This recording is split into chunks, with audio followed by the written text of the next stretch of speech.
मालमत्ता आणि निसर्ग संपदा जपण्यासाठी सुरू केलेल्या सह्याद्री वाचवा मोहिमेअंतर्गत माहिती अधिकारातून धक्कादायक बाब उघड झाली आहे। नंदुरबारचे रहिवासी असलेले आणि सध्या अहमदाबाद गुजरात येथे जीएसटी मुख्य आयुक्त असणारे चंद्रकांत वळवी यांनी कांदाटी खोऱ्यातील 640 एकर जमीन बळकावल्याचे उघड झाले आहे। या प्रकरणी जिल्हाधिकाऱ्यांनी प्रशासनातील सर्व संबंधित जबाबदार घटकांवर फौजदारी कारवाईचे आदेश पारित करावेत, अन्यथा 10 जून 2024 पासून जिल्हाधिकारी कार्यालय सातारा येथे बेमुदत उपोषण करण्याचा इशारा माहिती अधिकार सामाजिक कार्यकर्ते सुशांत मोरे यांनी पत्रकार परिषदेत दिला आहे। कोर बफर या झोनमधील आणि त्या झोन लगत असणाऱ्या अतिसंवेदनशील गावामध्ये गावोगावी जाऊन सर्वे केलेला आहे आणि त्या सर्वेमधून काही माहिती धक्कादायक उघड झालेली आहे। माझा आपल्याला नम्र विनंती आहे की आपण सुद्धा सर्वांनी थोडंसं या सह्याद्री व्याघ्र प्रकल्पाच्या माध्यमातून चालणारं काम, त्याच्यावरती महाराष्ट्र आणि केंद्र शासनाचा वाटप होणारा निधी याच्यावरती जरा थोडं लक्ष दिलं, त्या गावामध्ये जर आपण जाऊन आलो तर त्या गावातली व्यथा आणि त्या गावातल्या समस्या तुम्हाला आम्हाला कळतील। माझं काम चालूच आहे, तुमच्या सहकार्याने ते चालूच राहणार आहे, परंतु शेवटच्या घटकापर्यंत पोहोचवायचं असेल तर तुम्ही सुद्धा थोडंसं जागरूक राहून जर त्या ठिकाणी आलात तर त्या लोकांना आपण न्याय देऊ शकू। विशेष करून या सह्याद्री जल जंगल जमीन याचं संवर्धन करणं, त्याचबरोबर ते प्रदूषण जे होतं आहे, अनधिकृत बांधकाम होत आहेत, उत्खनन होत आहेत, रस्त्याची कामं चाललेली आहेत, या सर्व बाबीमध्ये जे काही हे होतं आहे उत्खनन बांधकाम वगैरे क्षेत्रामध्ये जे काही पर्यावरणाचा ह्रास होतोय तो वाचवण्यासाठी आपण सर्वांनी काय करतोय, सह्याद्री वाचवा मोहीम हाती घेतलेली आहे। त्यामध्ये या तालुक्यातील काही नागरिक त्याचबरोबर ग्रामस्थ यामध्ये सहभागी झालेले आहेत। युवा कार्यकर्त्यांचा चांगला प्रतिसाद आहे।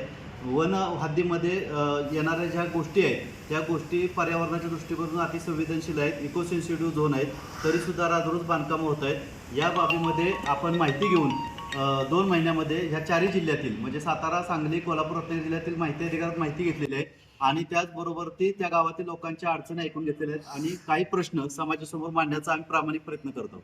आज सह्याद्री वाचवा मोहिमेच्या अंतर्गत पहिली मोठी धक्कादायक माहिती अशी आहे ती म्हणजे नंदुरबार महाराष्ट्र राज्यातील गाव आहे। या गावात राहणारे चंद्रकांत वळवी नावाचे IAS अधिकारी आहेत, संधी अधिकारी आहेत। हे अहमदाबाद गुजरातचे जीएसटी आयुक्त आहेत, म्हणजे गुजरात राज्याचे मुख्य आयुक्त आहेत।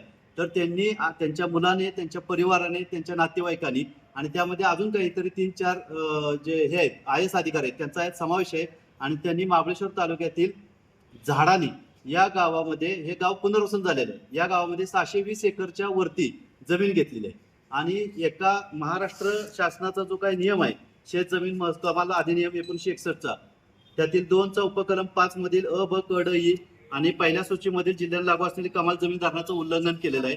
म्हणून माननीय जिल्हाधिकारी साहेबांना या जमिनीचं झालेलं उल्लंघन, ही झालेली खरेदी विक्री, त्याचबरोबर ती यामध्ये जे बांधकाम चालू आहे त्यामध्ये त्या ठिकाणी पाहण्यासाठी गेलेलं असताना आम्हाला त्या ठिकाणी नंदुरबारचे सर्व लोक होते, तिथं कुठलाही सिक्युरिटी गार्डवाला नव्हते, परंतु त्यांचीच लोक त्या ठिकाणी होती आणि झाडं तोडून त्या 620 एकरातील 80 एकरामध्ये त्यांनी काय केलेलं आहे, रिसॉर्ट बांधलेले आहे आणि ते सर्व जांभ्याच्या चिऱ्याच्या दगडामध्ये आणि 5 स्टार असं आहे आणि हे बांधकाम केलेलं आहे। त्याच्यासाठी कोणतीही परमिशन माननीय जिल्हाधिकारी, माननीय प्रांत साहेब यांच्या अभिलेखावर आढळून येत नाही आणि हे सर्व अनधिकृत बांधकाम वृक्षतोड झालेले आहे। यामध्ये गुजरातपर्यंतचं कनेक्शन, महाबळेश्वर, सातारा, नंदुरबार ते गुजरात असं कनेक्शन आहे। त्याच्यामधचं गोड बंगाल काय हे शोधणं गरजेचं आहे। त्याचबरोबर झालेल्या बांधकामात झालेलं उत्खनन आहे, जंगलतोड आहे, त्याला जबाबदार कोण, त्याच्यावरती बफर क्षेत्र आहे, त्या बफर क्षेत्राला लागूनच हे क्षेत्र आहे। मग असं असताना वन विभागानं कुठल्याही तालुक्यात जावा, वन विभागाची जर हद्द असेल तर रस्ता करून देत नाहीत, अनेक अडचणी करतात, पाण्याचा प्रश्न सुद्धा तिथं बिकट आहे,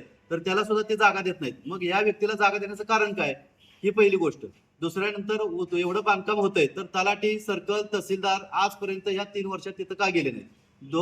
ज्यावेळेस कोरोना आला त्या काळात मोठमोठे हॉटेलचे जे जनरेटर आहेत त्याच्यावरती त्यांनी काम चालू केलं आणि 2023 साली महाराष्ट्र राज्य वितरण कंपनीला त्यांनी अर्ज दिला, त्यामध्ये DPDCतून त्यामध्ये लाईटच्या पोलसाठी फंड दिला गेला।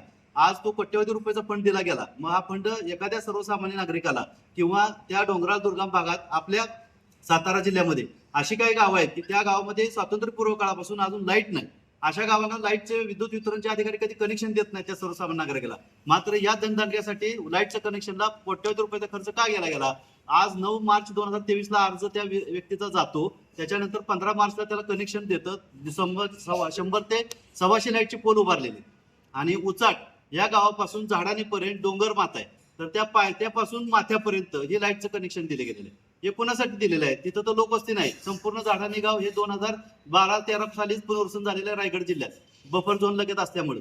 मग तिथली जमीन एका शेतकऱ्याने आम्हाला सांगितलं की 8,000 रुपये एकरनं आमची जमीन संबंधित माणसाने घेतलेली आहे. अशी जवळजवळ 620 एकरच्या वरती जमीन आहे ती. आणि ह्यानंतर ही संपूर्ण गाव आहे, त्या गावामध्ये एकच व्यक्ती आणि त्याचंच रिसॉर्ट, अशा पद्धतीचं कामकाज चालतंय. मग त्याला लाईट, रस्ता आणि पाणी कुठून गेलं? दुसरी गोष्ट, रेणुसे, उचाट आणि रघुवीर घाट हा जो रस्ता चाललेला आहे, तर त्या डोंगर माथ्यावरती वळणाचे 5-6 प्रकारचे वळण आहेत. तर हा रस्ता डांबरीकरण करून काम चाललेलं आहे निव्वळ तेवढ्या एका व्यक्तीसाठी.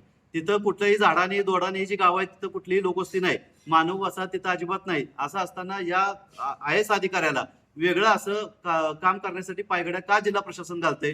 माझी जिल्हाधिकाऱ्यांना विनंती आहे, त्यांना तसं निवेदन दिलेलं आहे की संबंधित जागेवर जाऊन तहसीलदार प्रांत गेले नाहीत, पण तुम्ही तर त्या ठिकाणी जावा, झालेलं बांधकाम बघा आणि एवढं मोठं क्षेत्र त्या ठिकाणी घेता येतं का? जमीन धरण्याचं उल्लंघन झालेलं आहे का?